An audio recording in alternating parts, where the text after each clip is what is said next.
What's up? Hey, hello, everyone. Wow. So today we are back going to be talking about Survivor, but not the United States version of Survivor. Today we are talking about Survivor South Africa, Philippines, season 6 of the South African version of Survivor, episode 1. So my name is Rachel. I'm Alyssa, and in case you missed our last video, we were talking about how Survivor isn't happening. Turns out Big Brother is going to happen this year, which is wild, but Survivor isn't happening, and so because we love talking about Survivor and we love this channel, we wanted to find something else to do, and so we're going to be watching seasons of Survivor from like different areas. So Survivor South Africa is obviously a thing.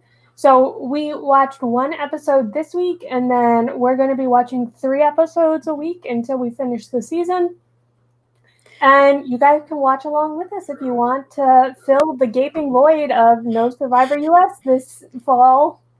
Yeah, we'll try to be putting all the links that we're using to watch this season of Survivor South Africa in the description. So once this video gets posted live on YouTube, you should be able to see the episode 1 link that we use, as well as I'll try to find episodes 2, 3, and 4 and post those in the description as well. For foreign seasons of Survivor, that is obviously the hardest part of watching these shows. But on Facebook, if you're interested in watching Survivor Australia, on the Tribe Has Spoken Facebook page, a person actually links all of the old seasons of Survivor Australia, as well as some of Survivor New Zealand. So I've watched all of those. Alyssa is first getting into the foreign Survivor now, and so I would definitely recommend watch the season 6 along with us, and then also maybe watch Survivor Australia on your free time when you're not watching Survivor South Africa with us on this podcast. And I think it's just so funny how last week we were like, oh yeah, Big Brother isn't going to happen, and then now it's happening. I'm like, great. It was right after we filmed that podcast, which totally sucks. Now we look like doofuses. I mean, I still think what we said on that podcast is true, and they probably shouldn't be filming. And if they are going to be filming, then they should be paying their people more because, like, they're quarantined 2 weeks at a time, which is just. It's good they're taking precautions, but this is just wild. Like, do we really need Big Brother in the middle of a pandemic? It's honestly, yeah, sidetracking, I guess, from Survivor South Africa, but very fascinating. I'm very interested to see what their COVID protocols will be. And it's also interesting that, like, this is the 3rd All-Star season of a reality TV show that we're seeing this year after seeing Winners at War and the Survivor Australia All-Stars that happened earlier this year as well. So now Big Brother All-Stars, it's like we're having a jam-packed celebrity returner year, which is very interesting to see. Yeah, but swooping back to Survivor South Africa, you know who are not all-stars? Any of these people, because I cannot remember their names. That was like what Alyssa and I were talking about before we started. The format is very similar to the United States version of Survivor, 18 people, 39 days. Both Alyssa and I have never seen any Survivor South Africa season, so we're pretty much going in not knowing what this is like versus if you all have watched Survivor South Africa before. So we don't know anything about any of this. So we're really going in not knowing, which is very interesting considering just like how much we know about US Survivor and Survivor and Australian Survivor. So definitely Survivor South Africa is way more similar to US version than the Australian version, because the Australian version lasts like 50 plus days, 24 people. So it'll be interesting to see this 18-person cast, 39 days. But yeah, I don't remember like anyone's names. I never realized how much doing pregame stuff helped me remember people's names until like we started this episode, and I was like, oh my god, there's so many people. I feel like there are some people who we never learned the names of, and like, No, yeah, 100%. Like doing cast assessments, looking at the cast photos and like bios beforehand, doing cast assessments for this podcast and like for fun literally is so helpful because you go into the season knowing everyone's names, you know what their job is, you know some of their background history, and you sort of get the feel of like, okay, who's going to be a good player and who's not going to be a good player. So going into this episode and this season not knowing anything, I was like, holy crap, okay, you got like this guy and that other big guy and like that girl. I'm like, who the heck was that again? I don't know any of you. What's your job? You know, we did get to see some people, I feel like this first episode, but definitely I'm not 100% sure if the edit like gave everyone a confessional because I was like, I don't remember any of these people. Yeah, and I think also the problem with the first boot is that they always have to give the person who gets booted like some screen time so that you know who they are. But then it feels like kind of a waste because they're literally the first boot. So he is one of the people whose names I remember, but it's also like now that information is useless to me. But I feel like this edit definitely did a good job like spreading the wealth, I guess. Like I feel like we saw a lot of people. But yeah, I could be wrong.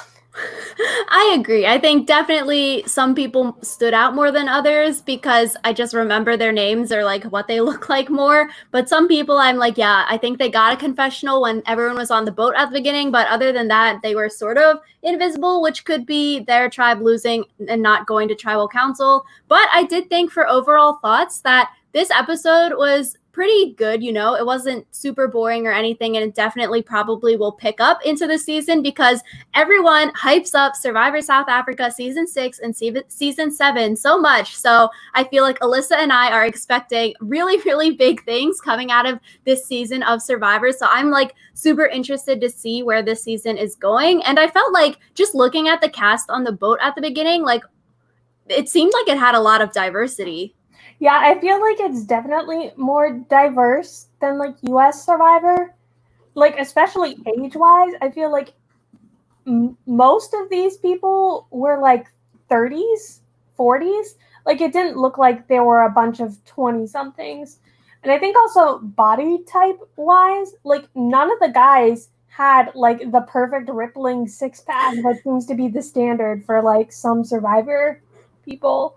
So I feel like the diversity was really nice to see, especially because I don't know a lot about South Africa, but I assume it's kind of like the US where there's a lot of different races all gelled together. So Yeah, I agree. Just like there was like one model girl type that was like, oh yeah, I'll pretend to be Ditzy. So it's not like, okay, US Survivor that sort of has like half the cast are like model types, super attractive young people. But like this is like, okay, yeah, you know, more older people, not the like bikini people that you would think of when you see Survivor US kind of thing. So I was like, okay, I can get with this. That was like really, really cool to see. And also for me as well, similar to Alyssa, I don't really know a lot about Survivor or not, don't really know a lot about South Africa, but the people had really cool names and just like listening to their accent, it was really interesting because I feel like in popular culture and just like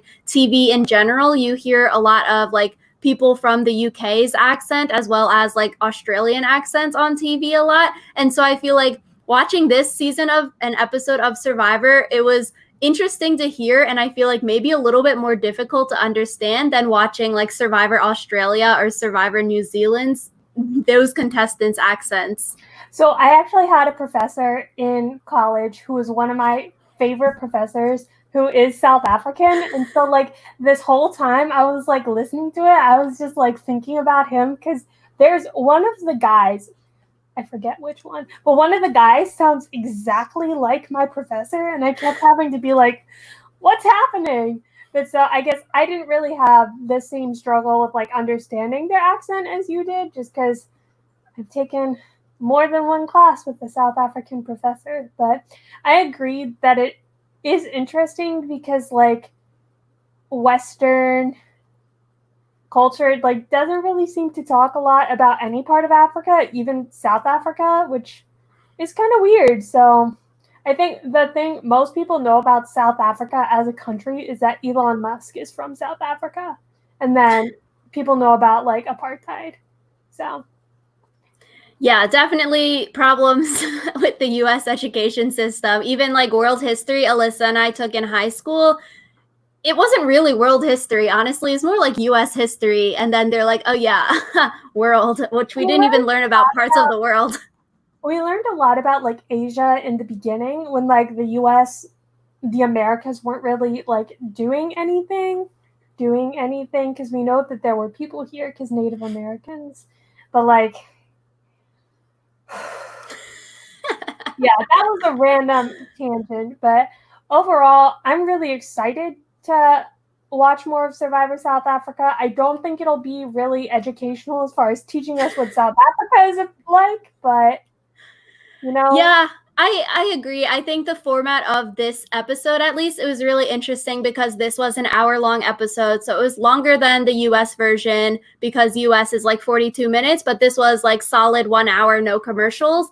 So that was really interesting to see how we got a lot more of like screen time for camp life and stuff like that. Even after the immunity challenge, we saw both the winning tribe and the losing tribe go back to camp, and we saw more of camp life after the immunity challenge, which I feel like US Survivor, we don't really see any aftermath of the challenges, but we just go straight to the tribe that lost, and then they go to tribal council. So it's cool to see like the reactions of the winning tribe.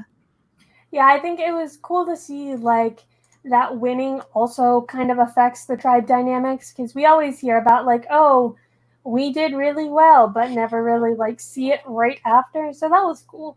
I think it was nice that the format was so familiar because that made it easier to like jump in, I think.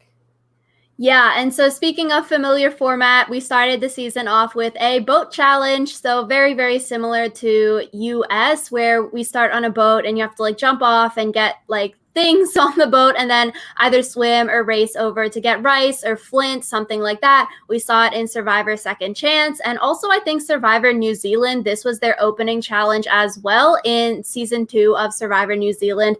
But I'm honestly not 100% sure. Everything sort of blends together after a while. And so I really like these boat challenges. I think they're fun. I do prefer those physical fighting challenges like Heroes versus Villains, that opening challenge, or in Winners at War, the water fighting challenge. But can't complain with a good boat challenge because sometimes when US Survivor doesn't even have that and you just maroon the cast without even talking to Jeff. So it was fun to see this boat challenge. Yeah, I really liked the boat challenge just because like I liked the way they structured it also because there were like some random things that you could grab, but then there were a series of choices you had to make between like 2 different items. I know one of the choices they had to make was between fishing gear and chickens. And so I think that's really cool because they only had 2 minutes. And so it's a really high stress situation, could really easily devolve into people yelling. And I don't know, I like kind of getting them started really quickly rather than just being like, okay, go back to camp now.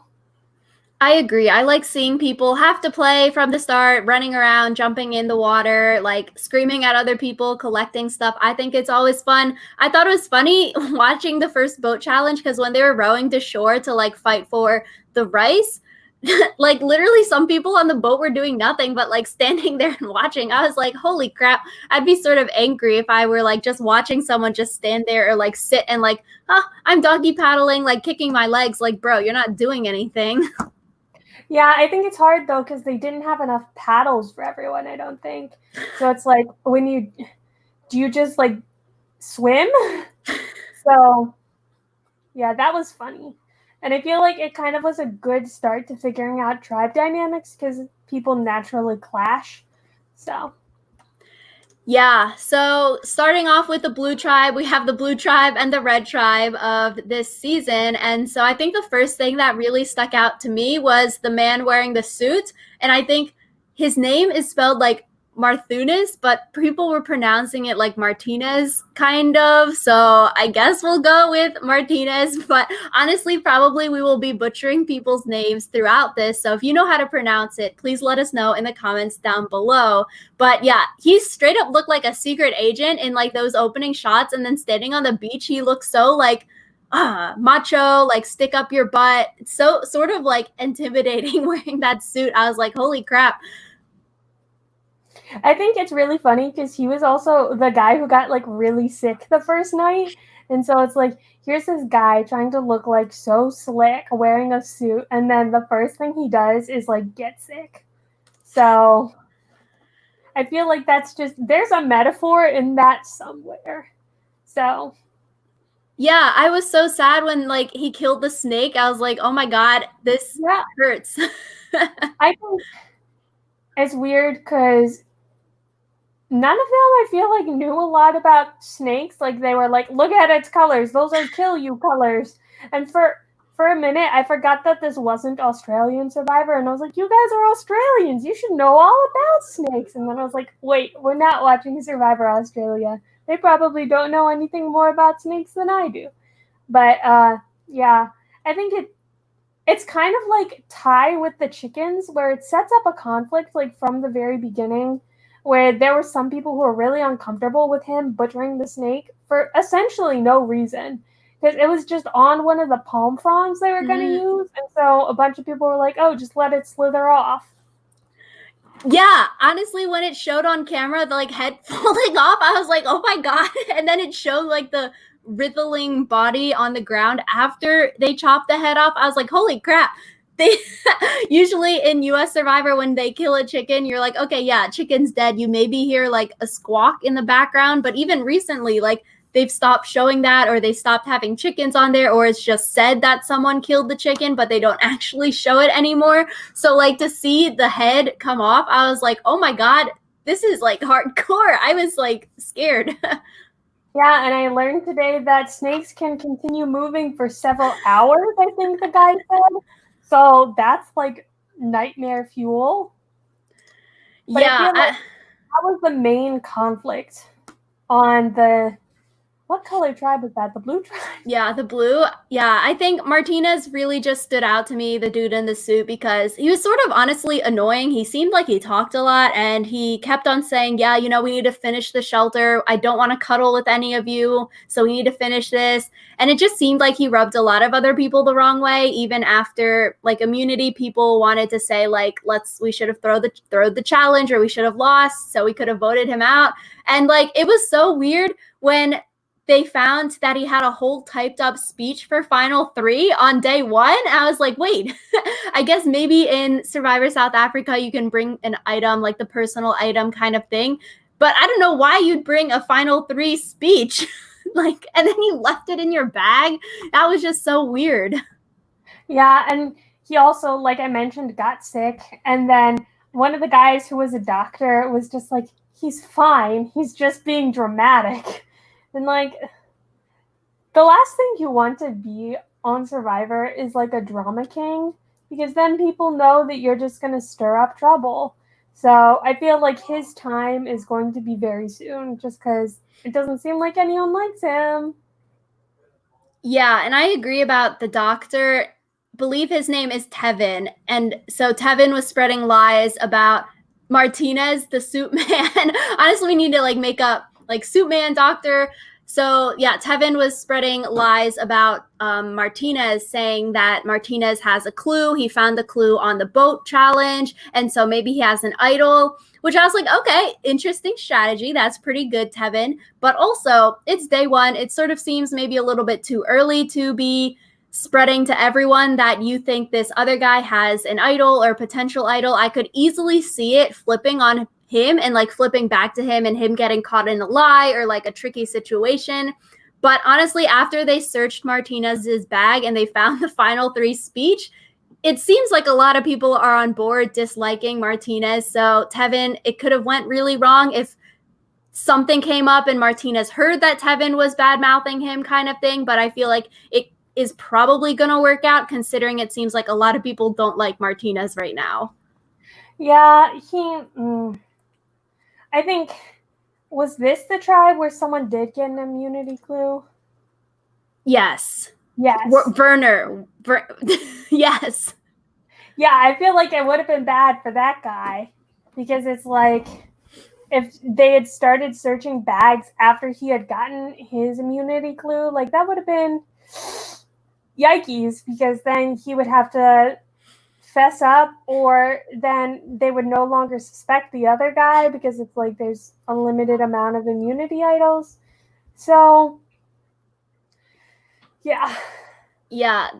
Werner was the striped blue pants guy. I have written in my notes he found the clue for an idol, but it wasn't like it's like hidden or something, so he has to go and find it. He didn't find it in this premiere episode, so he doesn't have it yet. And then after the people searched Martinez's bag, and then Werner found out about it, and then Werner went and like it was so weird. He was sitting by the water, and I thought he was going to like hide the clue by like burying it in the sand right next to the shore. I was like, okay, that's maybe not the smartest idea because it could just wash up on shore again. Like that wouldn't work. But then he starts eating the clue. I was like, this is so funny.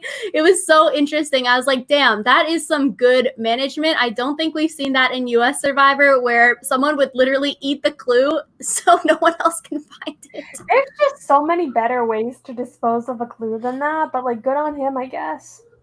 Yeah, you know, it's 100% gone now. If you hit it, maybe someone would dig it up. If you hit it in the sand right next to the shore, I'm sure that it would probably wash up on shore again. So honestly, eating it, no one is going to be digging through your poop. So good on you, Werner. Like that was really funny. Yeah, I just feel like I like him, so I'm suspicious because I feel like I don't normally like people this early in the game. So we'll have to see what goes on with him. Yeah, so I feel like the last person that was super memorable on the Blue Tribe was Jean, but I think her name is not pronounced. I think it's more like Jean, right? Jean, like yeah, French. yeah. So I thought it was funny. At first, she was like, "Yeah, people are gonna think I'm a man hater because she doesn't want like the boys to be bossing around the girls all the time." So I was like, "Okay, that's good." But then I feel like later in the episodes, she had some sort of questionable things happening with her. Yeah, I don't know. I feel like they're trying to make her the villain of this season, and I don't really understand that because she was just like, if the guys keep trying to get you to vote for a girl, just consider not doing it. And then I don't remember what she did the rest of the time, so yikes on me. Yeah, I think the whole thing where she says, I don't want to volunteer to do like the puzzle or be in the hero role. And then she volunteers to do the fire, which I guess makes sense. You know, if you practice fire, you might volunteer. So then your tribe wins versus letting someone who has never practiced fire before go up and do like the hero role of the immunity challenge. But then she does volunteer. And I guess good on her for helping the tribe win the challenge. At the immunity challenge. But yeah, I don't know. After the challenge, when we saw the Blue Tribe come back to camp, and then she seemed very, I guess, braggery, but maybe that was the way that it was edited to be, that she came off as like bragging a lot about winning the challenge, but it seemed like it rubbed people the wrong way on her tribe. Yeah, that just seemed. It's a good thing that she didn't lose after volunteering, because like that's the kind of thing that gets your throat slit. I don't know. It's weird because I couldn't tell whether she was actually bragging or just like trying to celebrate their success. Yeah. So I guess we'll see next week, like what's up with her and how her tribe mates feel about her. I agree, because it sort of did seem like, oh yeah, celebratory, like that seems natural. You're gonna like talk about it right after the challenge happens. It's your first day on Survivor, like that's super exciting, but it seemed very edited in a way that it made it look like people were annoyed with her. So I agree. I think that'll be a person to watch in the future. And yeah, everyone else on the tribe, I like don't really know who they are on the Blue Tribe. Yeah, I'm looking at the cast list to see if I can figure it out, and yeah, I don't remember any of these people. So moving on to the Red Tribe, I definitely can see some differences between the Red and the Blue Tribe. The Red Tribe seemed like that the manly men, came more together than on the Blue Tribe. It didn't seem like there was like the super macho boys group, but it seemed like the Red Tribe was coming together more in that way. And Seamus had his first confessional where he talked about like connecting Survivor to like your first time, which I thought that was a pretty funny confessional. I was like, this dude's funny and he's attractive, but he won't last long because his second confessional made him seem like a meanie. Yeah, it was like his first confessional was funny. I remember like actually being like, haha, but downhill from there. I feel like he and Tom were the only people that I remember from this tribe, so that's a yikes on me. Yeah, him, Tom, and Ace, and then some girls, which I think I have their names written down when we talk about tribal. I think one of them was named Josie because she was in the next time on Survivor. Yeah, so Seamus, he had a good first confessional, and then it went down from there. He obviously definitely seemed very sneaky, like talking with the ladies and stuff like that. I was like, ooh, red flag. I think him wanting to try to make such a big move, that is going to backfire. And then, it did. So I feel bad for him, but also people were disliking Ace because Ace was sort of like the misfit of the group. He wasn't similar to all the macho big boys on that tribe. And so I don't know, I'm rooting for the underdog people. And so it seemed like Ace was the underdog this episode. And the easy vote would have been to vote out Ace since he wasn't connecting or he wasn't in as much with the big boys as all the other big boys were. So I'm sort of glad to not see like the one who doesn't fit in always get voted out first. Yeah, like it seems like this is very different than the first episode of an American Survivor season would go. Yeah, so we go into the immunity challenge. This was a fun challenge. It was definitely like a combination of a lot of classic Survivor challenges with like making fire, making the stick to get the key kind of thing, swimming and jumping and grabbing stuff. So it definitely seems like a lot of classic challenges mashed together. I thought it was so funny in the challenge when the host was yelling at Neil to step back because Neil kept on trying to like help them in the challenge. And then the host was like, oh, so in your face. I was like, oh my God, okay, I see. I was like, ooh, that is really interesting. He was so loud. Yeah, the host's name is Nico, and I forgot that and had to look it up. So that's a yikes. He's something. That immunity challenge I liked because sometimes I feel like US Survivor, they just have to do a bunch of stuff for no reason. Like I like that all of the challenges they did eventually led to them making the fire rather than just doing a puzzle or something. Like it was a cool twist on what I think of as a normal Survivor challenge. I agree. Definitely, like every Survivor season, fire represents your life. And so it's cool to see that incorporated into the first challenge. And I wonder if there is a Final Four fire making challenge. I would guess that there isn't a Final Four fire making challenge. So it was cool to see how, even if you don't have a Final Four fire making challenge, how you can incorporate it into your show, into your season a different way, because I feel like fire is such a like pivotal aspect of this show. So I liked it in the first challenge. Yeah, I liked also that they didn't have fire before, because sometimes what they do is they'll give them flints like for winning the first reward challenge, which they had already done. So it was cool to see them go a night without fire and then like have to figure stuff out. And also that meant they couldn't practice for the fire part of this challenge beforehand, which meant you really could see who had prepared to come into the game and who hadn't.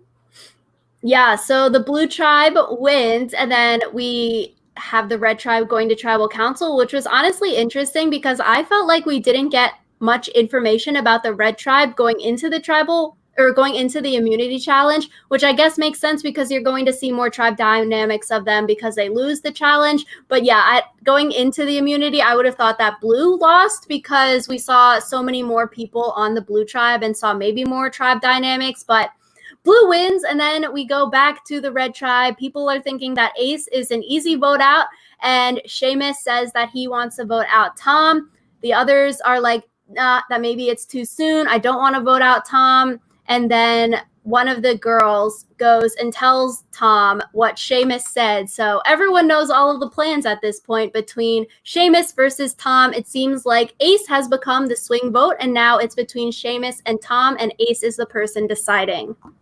Yeah, the one thing I didn't get was why Tom was on the chopping block at all. So, like, that could just be that I was confused and can't remember anyone's name. But I feel like there was a clearer reason for voting out Seamus than Tom. And then the whole, like, everyone knowing everything is just like classic Survivor. You can't trust people to keep secrets. So. Yeah, and I think what really helped Tom not get voted out, since it was a 4-4, and then Ace would be that middle fifth vote on whichever of the sides that he chooses, was when Ace was crying about having to make the decision, and then Tom goes out and consoles Ace about it. And then it really reminded me of in Second Chance with Terry and Abby Maria, when Terry went to go console Abby on the beach, and then Abby like flipped kind of thing. And so I was like, okay, Ace becomes the swing. And I feel like because of Tom going out there to console and talk with him, that Ace would not vote Tom out and would probably vote Seamus out, which is what we saw happen. Yeah, I feel like it was a pretty predictable first vote after you knew everyone's cards on the table, but that didn't make it any less interesting. Like, it was cool to see how it all played out. Tribal Council was really interesting. 5-4, a 5-4 vote on the first vote. I feel like that really doesn't happen that much anymore, especially US Survivor, when everyone is like unanimous on the first vote because they vote out like the oddball kind of thing. So I really liked it. I thought it was really interesting how it was such a close vote, especially on the first vote. And so I think it'll be interesting to see how the loser Red Tribe comes back from this, because Seamus had people on his side, Tom had people on his side, and it probably isn't like the lines are super drawn in the sand, but now it's like, who is Tom? Tom can probably like integrate back into the group, because it seemed like it was really Seamus who was like pushing the Tom throttle, and the other people on the tribe didn't really want to vote Tom out. But also, I don't really know anyone else's names on this tribe, so like coming into next week, I couldn't tell you what was going to happen. Yeah, I feel like one of the good things about doing pre-season stuff is you kind of know everyone and will kind of be able to guess where they stand, even on the first couple episodes. But boy, oh boy, that it's like, it's hard because now that this season has finished, it was filmed in 2018, for those of you who don't know. Now that it's finished, it's really hard to like find information that isn't going to also be spoilers. So yeah, I'm really scared. the reading like I would for Survivor US contestants, but yeah, I agree. I'm really scared to Google this, because then we're gonna like accidentally get spoiled. Like when I watched Survivor New Zealand, the second season, I already knew who won because I saw an RHAP podcast that Shannon did with the winner of this Survivor New Zealand season 2. I was like, wait, why does she sound and look so familiar? Then I realized, oh, wait, I saw her talk on this other podcast. I was like, damn. But it was cool to still see that season of Survivor, because then I could really focus on the edit and see like, oh, this person won, but like watching her confessionals and stuff like that. So it was like very interesting to see what happens. Yeah. So, yeah. I mean, again. Yeah, I feel like our thoughts on the host, I don't really have any negative things to say about Nico. Not really any super memorable things besides him yelling at Neil. I was like, okay, Nico's got some authority. That is good. We've never seen Jeff yell like that passionately. So I was like, okay, Nico's good there. So I think it will be interesting to see how Nico's style of talk at Tribal Council is, because I feel like a lot of people don't necessarily like foreign versions of Survivor because they don't think that the host is as good as Jeff, and then they don't like watching those seasons. But I don't know. I don't have anything bad to say about him so far. I think he did a fine job this first episode, you know? Yeah, I think it's just weird because he's not Jeff Probst. So it's like, I keep like wanting to look for Jeff. Like when Nico was first yelling at Neil to like step back, I was like, why is his tribe mate getting so angry? And then I realized it was the host. So, I don't know. He seems cool. He made a joke with one of the castaways about his last name being hard to pronounce. So that was cool. He seems like a fun guy. Yeah, that's the other thing I remember, like on the boat where the one person had a hard name and then he pronounced it correctly. And then she was like, and then he was like, do you know my last name? Can you pronounce that? And then she pronounced it correctly. And so I remember, Nico, long last name we can't pronounce, but I can't Google it because I don't want to get spoiled on the season. It's not that long. It's like Panaggio. It doesn't look like it should be that difficult to pronounce, but it's also possible I just butchered it. So yeah, so I think that's super interesting. For winner picks of the season, honestly, Alyssa has one, but I am not 100% sure because with this first episode, I can only really pick out people that I dislike. Like, I don't think a lot of the people that we saw this first episode are going to win. Like, Ace probably not winning this game. The other people that talked a lot, Martinez probably not winning this game. I feel like the people that are playing more low and quiet the first episode could be better potential winner picks, but also the winner probably should get a confessional the first episode. So now I'm just conflicted because I really can't pick a winner because no one really stood out that much this episode. I picked Tom as my winner for one reason, and it was that he said something to the effect of like, I know I can do great things, I just need to I need a little more time. I need to get past this vote. And I feel like it was almost word for word something that Nick said on David versus Goliath when he was like almost the first boot or second boot. He almost went home early and then he didn't. And so I just like saw parallels there. So Tom is my winner pick and I'm dying on that hill. Yeah, so this is super exciting. Survivor South Africa, season 6, episode 1, which also, if you add the Philippines in there, it makes the title super long, which is really, really funny because even like Survivor New Zealand season 2 is actually like Survivor New Zealand Thailand season 2, which I'm like, oh my God, you're just adding so many like places into the title, which is super funny. But I like it. I like this episode. I think I can't wait to watch episodes 2, 3, and 4 for our next podcast because I think doing this in chunks of 3, we're going to get some really juicy stuff in here. Yeah. And just a reminder, we have some people chatting in our live chat who have already seen this season. A reminder to everyone in the comments, we don't want to know what's going to happen. We want to be as unspoiled as possible. So if you put spoilers in the comments, we will cry. We will be so sad. We are sensitive. That.